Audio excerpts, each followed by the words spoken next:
Suka dengan video ini? Bantu channel ini terus berkarya dan berkembang. Klik tombol subscribe, supaya kamu tidak ketinggalan video terbaru. Juga jangan lupa tinggalkan like dan komen kamu di bawah ya.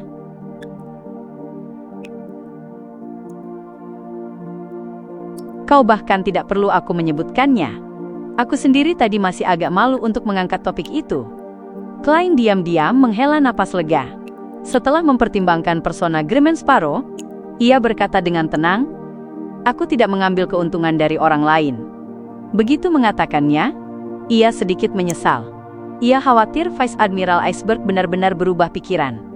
Mata biru muda Edwina bergerak samar ketika ia berkata, "Satu-satunya syarat adalah kau harus memberitahuku jawaban atas apapun yang berhasil kau ketahui." Klein tidak memperpanjang masalah itu dan mengangguk. Baik. Sekitar 1 menit kemudian, ia membawa sebuah kunci hitam besi sebesar heptacord. Dan pada saat itu, terdengar nyanyian penuh semangat dari geladak. Matamu begitu memikat, terasa seperti cahaya fajar. Ketika malam tiba dan matahari telah terbenam, aku hampir merasa murung, menanti dengan penuh gairah cahayamu. Oh, matamu begitu memikat, terasa seperti cahaya fajar. Klein secara naluriah berjalan ke jendela dan melihat keluar. Ia melihat api unggun sudah dinyalakan, dan para awak Golden Dream yang sedang tak punya pekerjaan berkumpul di sekitarnya. Mereka memanggang daging atau ikan sambil menenggak bir. Atau mereka menari tarian yang agak acak namun penuh semangat mengikuti nyanyian Singer Orpheus. Suasananya sangat meriah, aroma lemak panggangan yang berminyak menguar menggoda ke atas. Klein melihat Anderson Hood juga berada di antara para bajak laut, minum dengan penuh semangat dan makan dengan gembira. Sesekali ia berteriak beberapa kata dan melontarkan lelucon, seolah-olah ia sudah menjadi anggota Golden Dream. Ia tak lagi dikucilkan seperti sebelumnya.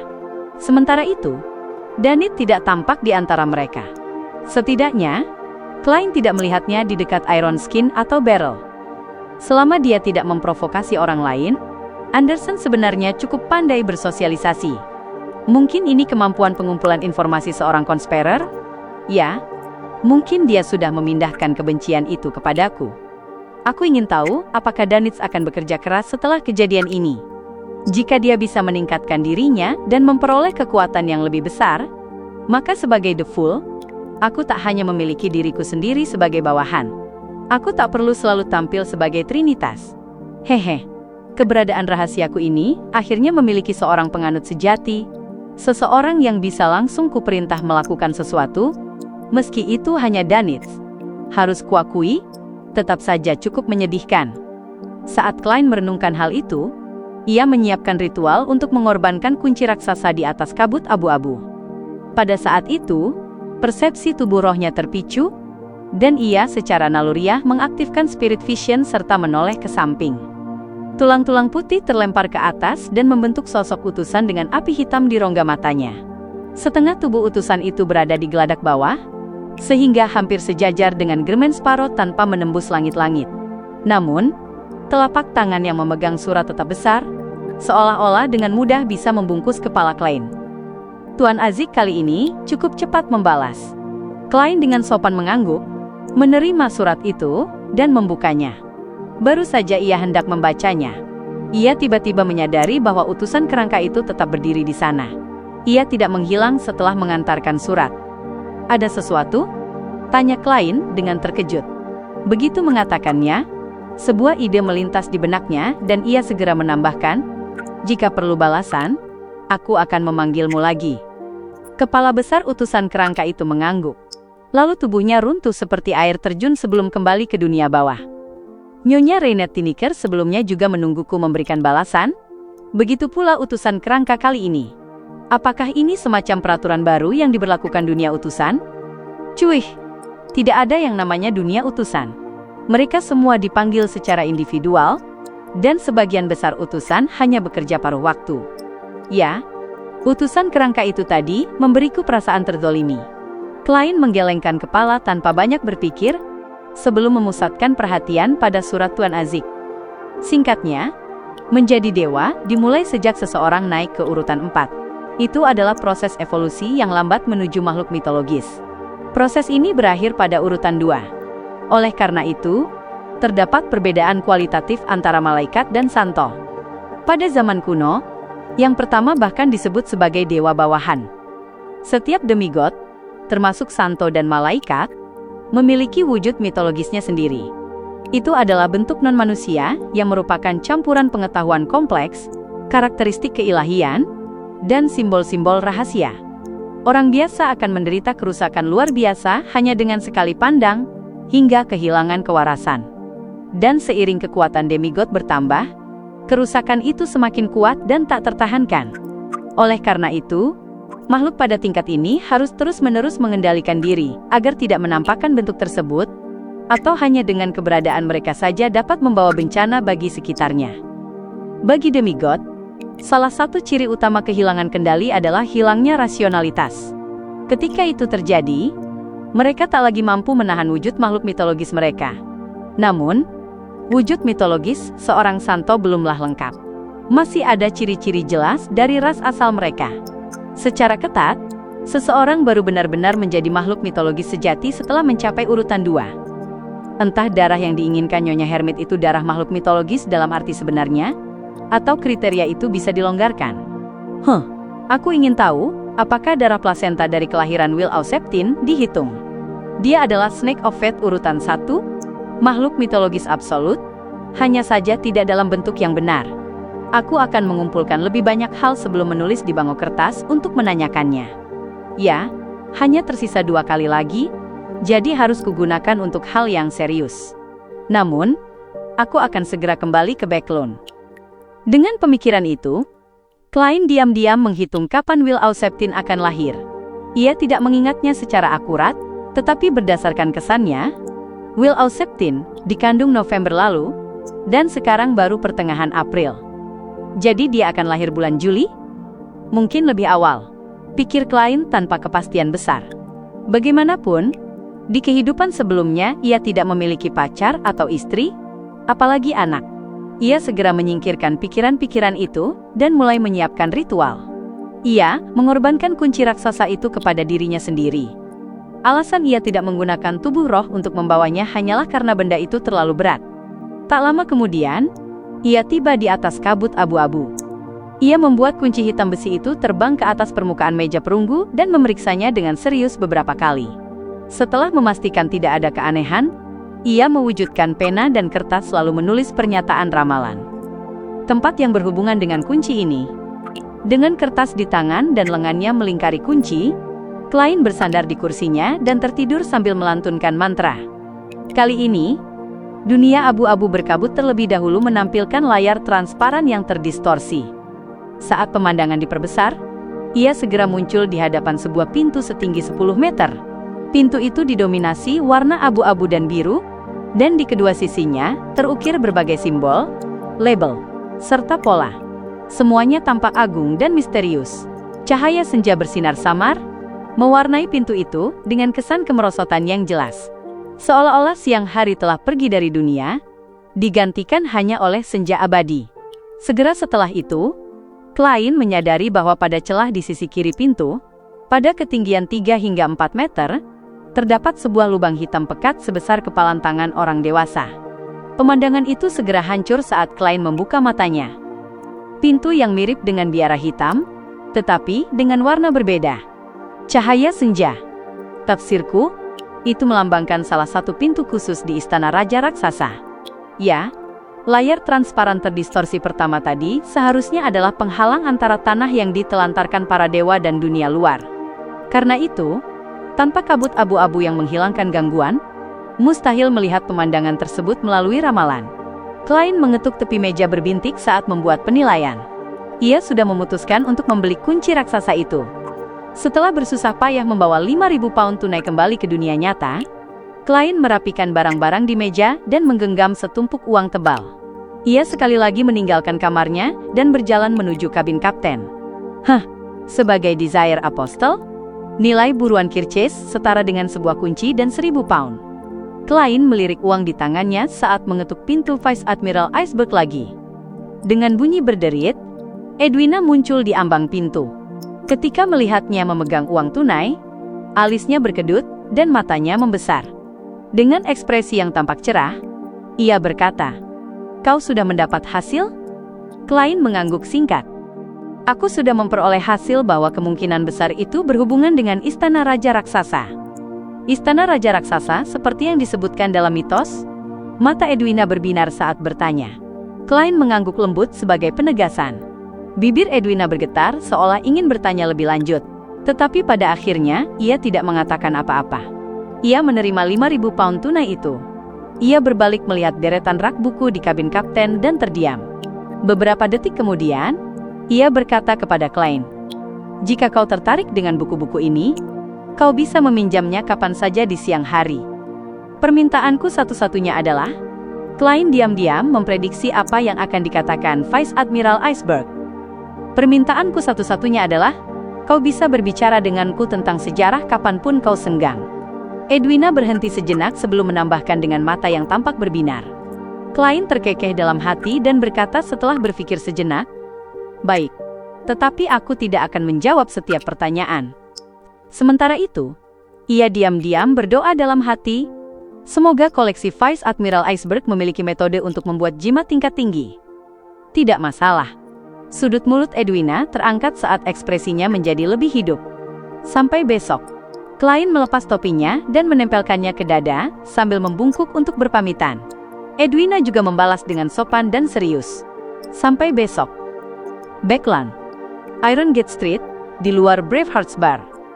Emlyn White turun dari kereta, mendorong pintu kayu, dan masuk. Ia langsung terpicu oleh campuran bau di dalamnya dan mencubit hidungnya dengan jijik. Ia belum membuat banyak kemajuan dalam kompetisi memburu para penganut Primordial Moon. Oleh karena itu, ia berencana menuju Bravehearts Bar yang sering disebut Sherlock Moriarty. Ia datang untuk mencari pedagang senjata pasar gelap yang cukup berinformasi. Ian. Nama yang terakhir itu diperoleh Emlyn melalui cara lain.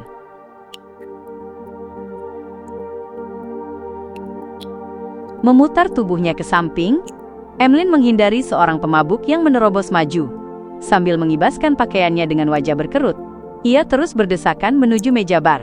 Selama proses itu, ia tampak tidak melakukan apa-apa, tetapi para pelanggan di sekitarnya selalu gagal menyentuhnya. Baik dari segi kecepatan, kelincahan, maupun keseimbangan dan koordinasinya, semuanya telah mencapai tingkat yang cukup mengerikan. Akhirnya, Emlyn tiba di meja bar dan mengetuk permukaan kayunya. "Di mana Ian?" Sang bartender meliriknya. Tanpa sepatah kata pun, ia tetap menunduk dan mengelap gelasnya. Emlyn berdiri di sana dengan terkejut, bertanya-tanya apakah ia telah melakukan kesalahan hingga diabaikan seperti itu. Hal ini membuatnya sedikit kesal, sampai-sampai ia ingin menjulurkan tangan dan menarik si bartender keluar. Namun, ia merasa tindakan seperti itu tidak pantas bagi seorang gentleman. Ia menekan emosinya dengan paksa, lalu melihat sekeliling dan mendapati semua orang sedang minum. Dengan sebuah pikiran, Emlyn mencoba berkata, "Segelas anggur merah Aurmir." Gerakan bartender terhenti. Ia mendongak dan memandang pria tampan berambut hitam bermata merah itu dengan tatapan aneh. "Kami tidak punya itu. Itu adalah anggur merah terbaik di dunia. Harganya mencengangkan." Emlyn bukan orang bodoh. Ia bisa melihat dari sorot mata bartender bahwa ia telah memesan sesuatu yang seharusnya tidak ia pesan. Setelah berpikir sejenak, ia berkata, "1 gelas bir Southfield, 5 pence." Bartender akhirnya menurunkan gelas dan kain lapnya. Emlyn mengeluarkan selembar uang 1 soli dan berkata, "Kembalian untukmu." "Terima kasih." Bartender menunjuk ke kiri. "Ian ada di ruang kartu 1. Emlyn segera tersenyum, merasa senang dan bangga karena telah menyelesaikan masalah nyata. Ia tidak mengambil gelas bir Southfield itu, melainkan berbalik dan berjalan langsung menuju ruang kartu 1. "Tok, tok, tok." Ia mengetuk pintu dengan sopan. "Silakan masuk." Suara yang terdengar cukup remaja menjawab. Emlyn merapikan kerahnya dan mendorong pintu terbuka, hanya untuk menyadari bahwa pemandangan di dalam tidak seperti yang ia bayangkan. Ia mengira karena ini ruang kartu, akan ada sekelompok orang mengelilingi meja panjang bermain Texas, tetapi yang ia lihat memang ada sekitar 8 orang, hanya saja tidak ada kartu poker. Di depan setiap peserta terdapat selembar kertas, seolah mereka sedang mencatat sesuatu. Selain itu, Di atas meja hanya ada pena tinta dan dadu bermuka banyak. Emlyn secara naluriah mengarahkan pandangannya pada orang termuda di dalam ruangan. Itu adalah seorang anak lelaki tampan bermata merah. Usianya sekitar 16 tahun. "Ian?" tanya Emlyn.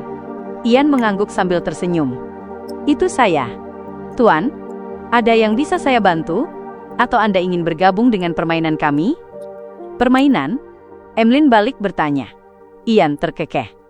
"Ya, permainan. Aku tidak suka bermain kartu atau biliar, tapi tetap harus ada sesuatu yang dilakukan jika menghabiskan waktu seharian di sini. Aku mendapat sedikit inspirasi dari biografi Kaisar Roselle. Ini tentang mengatur beberapa orang untuk duduk bersama dan mencoba sebuah petualangan meja. Dalam permainan ini, selama Anda mengikuti aturan, Anda bisa menjadi siapa saja. Seorang dokter, petualang yang gemar makan sayur, detektif swasta yang selalu membawa kunci Inggris dan pipa, atau petualang dengan gagasan radikal. Bersama-sama, mereka bisa menuju kastel kuno dan mencari sejarah yang tersembunyi di dalamnya, sambil melawan berbagai jenis monster. Kelihatannya agak menarik. Emlyn merasa permainan ini cukup cocok untuknya. "Haha, mau ikut? Kami sedang terlibat dalam sebuah rencana dan tengah menghadapi vampir kuno yang kuat. Ia tampak memiliki wajah tampan, tetapi di balik kulitnya, terdapat bisul-bisul yang terbentuk dari darahnya yang mendidih." Ian mengundangnya dengan hangat. "Sanguin, terima kasih banyak." Ekspresi Emlyn berkedut samar saat ia langsung berkata, "Aku punya misi untukmu." "Baiklah, mari ke ruangan sebelah." Ian mengambil topi bundarnya dan tas tua, lalu berdiri. Ruang biliar di sebelah kosong. Anak itu menutup pintu dengan sangat akrab, menyapu pandangan ke sekeliling sebelum menatap Emlyn. "Tuan, saya tidak mengenal Anda. Boleh saya tahu siapa yang memperkenalkan Anda?" Emlyn mengangkat dagunya dan tersenyum. "Sherlock Moriarty." Begitu mengatakannya, ia tiba-tiba menoleh ke kiri dan kanan sambil mengangkat tangan untuk mencubit hidungnya. "Jadi detektif Moriarty." Ian menghela napas lega tanpa menyembunyikannya. "Kalau begitu saya tenang. Ngomong-ngomong, bukankah beliau pergi berlibur ke Desi Bay? Kapan beliau kembali?" Emlyn menurunkan tangan kanannya dan berkata tanpa perubahan ekspresi, "Belum kembali. Aku sudah ke apartemen sewanya. Sejujurnya, liburan biasa seharusnya berakhir pada akhir Januari. Sekarang sudah April. Apakah mungkin sesuatu terjadi padanya?" tanya Ian dengan cemas. Emlyn teringat akan kekuatan dan misteri yang ditunjukkan Sherlock Moriarty, lalu menggeleng. Mungkin dia terlibat dalam kasus yang rumit. Ian tidak berkata lebih lanjut. Ia bertanya, "Bagaimana saya harus memanggil Anda? Misi apa yang Anda miliki?" "Kau bisa memanggilku Tuan White." Emlyn mengeluarkan selembar kertas yang menyerupai pengumuman buronan. "Bantulah aku menemukan 5 orang ini." Ian menerimanya dan membacanya dengan saksama beberapa saat. 20 pound untuk petunjuk yang efektif. 150 pound untuk lokasi yang tepat. Apakah itu bisa diterima? Tidak masalah. Emlyn merasa harga itu terlalu murah. Dibandingkan dengan ini, harga yang terlihat di klub tarot jauh lebih berlebihan. Ian melipat kertas itu dan berkata, "Tuan White, bagaimana saya menghubungi Anda jika ada petunjuk?" "Selatan jembatan, Gereja Harvest." Emlyn sudah memikirkan jawabannya. Mendengar itu, Ian menatapnya dengan aneh. "Anda penganut Mother Earth? Itu jarang di Backlund." "Aku bukan." Emlyn menggeleng tegas.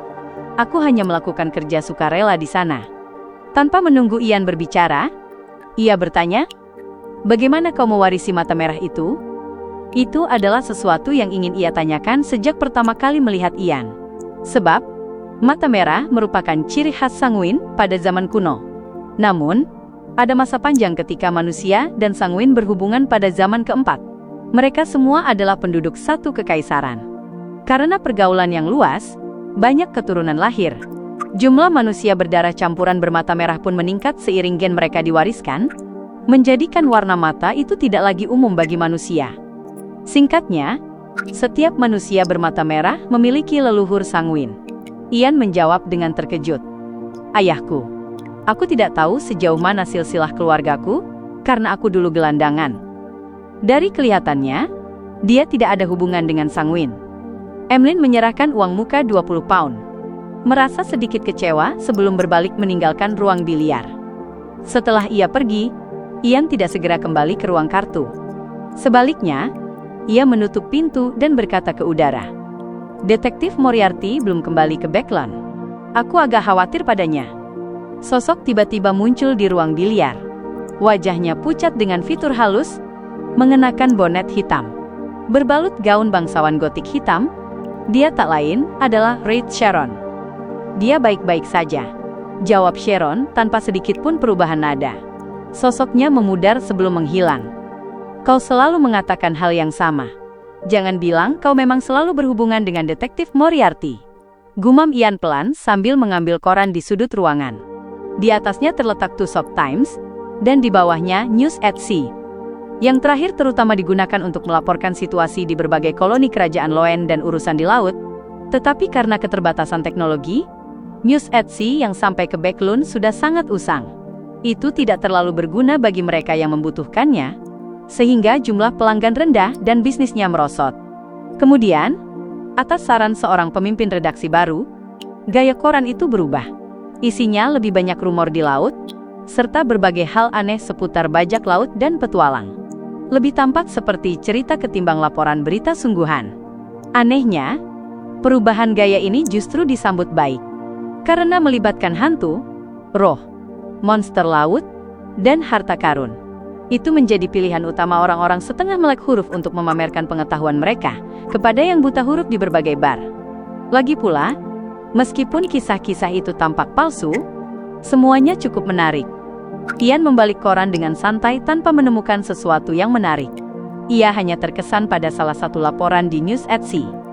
Menurut koresponden kami, pada malam tanggal 25 Maret, armada Raja Keabadian menyerang sebuah kapal yang berlayar dari Balam Timur ke Faisak dan menjarah seluruh barang serta uangnya. Dan sesuai dengan gelarnya, sang pembantai Kirchase melakukan pembantaian berdarah. Bajak laut ini benar-benar keterlaluan.